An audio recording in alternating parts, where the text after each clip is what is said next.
Brian Wilson, Mary Catherine Ham, today's newsmakers, and you, the Morning Majority. AM 630. WMAL.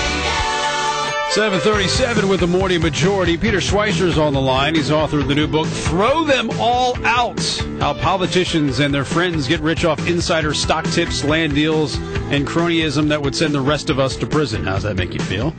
Peter, good morning. Hey, good morning, Brian. How are you? We're doing well, thank you. We saw the 60-minute piece the other day. I have to say, though, the 60 Minutes piece, there were a lot of Republicans that were named in all this, except for Nancy Pelosi. In your research, is this a bipartisan problem with insider trading in Washington? Oh yeah. There's no question about it, and I'd say it's a pretty close to equal balance. What I did was really look for patterns of stock trading. I did not go through all 535 members of the House and Senate simply because it's so time-consuming, and I spent a year and a half researching this. And frankly, I hope other people will pick up the baton and investigate other people. But it's clearly a bipartisan problem, and I think there needs to be, serious reform. This is one of those areas I think that there's been kind of a silent or quiet agreement between both parties as this practice has gone on over the years. Because it's been beneficial to both sides. Is it getting worse? And can you give us some examples of who's doing this and how they're doing it?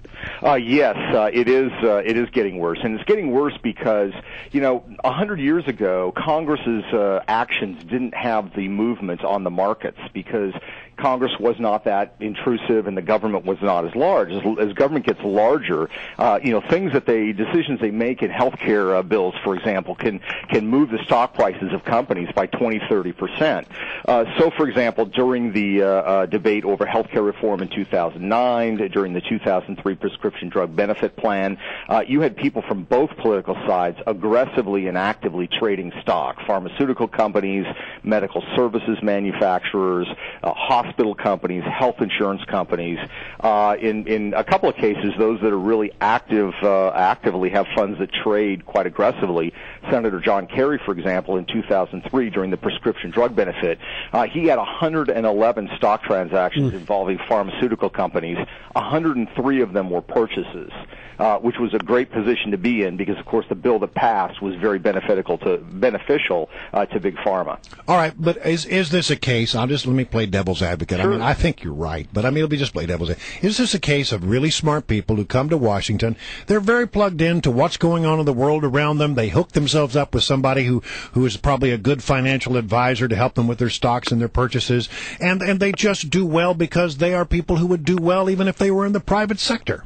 Well, that's a good question. The numbers, the studies kind of show otherwise. There was a study done by the Journal of Quantitative Economics. If you're looking for something to help you fall asleep, it's a great journal to read. But they actually did a study of 6,000 stock trades involving United States senators. And what they found is that the research shows that the average American stock picks underperform the market. The average corporate insider trading their own company's stock beats the market by 5%. Hedge funds beat the market by 7 to 8%. These are the guys that get paid hundreds of millions of dollars. U.S. senators beat the market by 12%.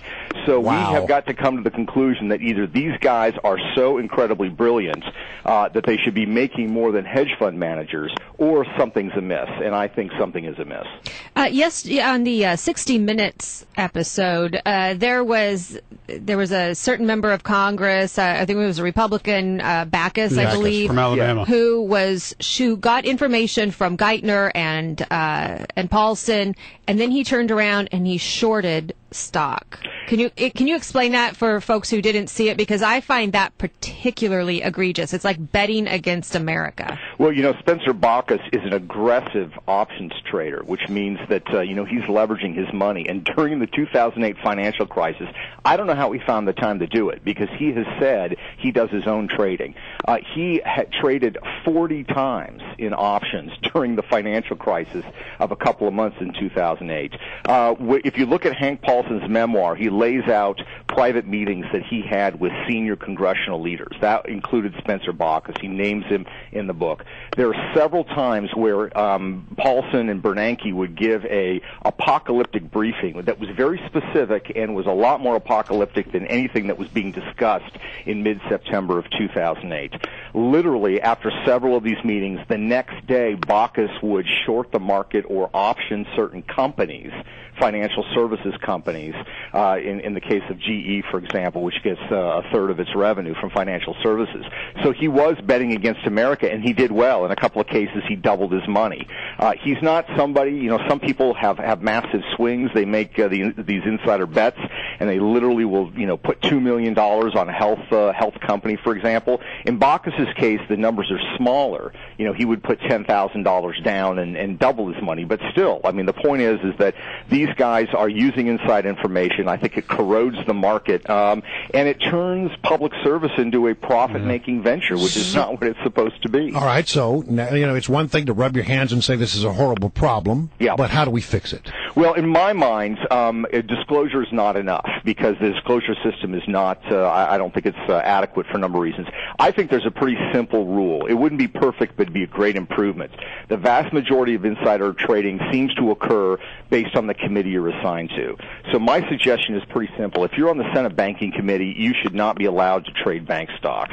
If you're on the Armed Services Committee, you are not allowed to trade military or security-related stocks. I think if we did that, and by the way, that's the kind of rule that pretty much anybody, a journalist, a bank regulator, anyone else in America has strict conflict of interest. Right. Could they use a blind trust under your plan? I don't think a blind trust is enough, and here's why. A blind trust says that you cannot talk to the trustee, who, by the way, is usually a close friend, about specific stock transactions. But you can pick up the phone and tell your advisor and say, I just heard an amazing amendment in my subcommittee, and if this thing passes, it's going to devastate pharmaceutical companies. So you can trade political intelligence, and the problem is you've got hedge funds that are paying $50,000 a month to some lobbyists to gather that information, so it's extremely valuable. So, at the Wall Street Journal, reporters are, to avoid all conflict of interest, or the perception of conflict of interest, they are only allowed to invest in mutual funds. Yeah. What if you did something? Could you do something like that? Because I think even if you're sitting on a committee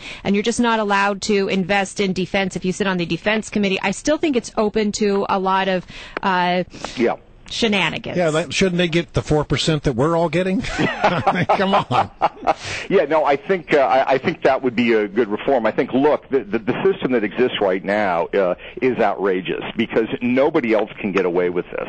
Anybody who works in the private sector, a nonprofit organization, the federal government, local state government, you can't do this. So yeah, you could move to a mutual fund system. You could move to instant disclosure. I think we need to radically change the system. Same thing with earmarks, by the way. Okay. The earmark the system is basically set up so that so long as a member can demonstrate that at least one other person besides themselves benefits from an earmark, then it's okay. So that means that they and I outline this and throw them all out. They buy farmland, they get an earmark to build a road by it, they turn around and sell it for double the money, and that's just outrageous. Wouldn't you love to have that ethical standard where you work? Yeah. This benefits me, and if I can just show one other person does, then it's fine to do it. All right. Well, listen, great book and some wonderful research. Thank you for joining us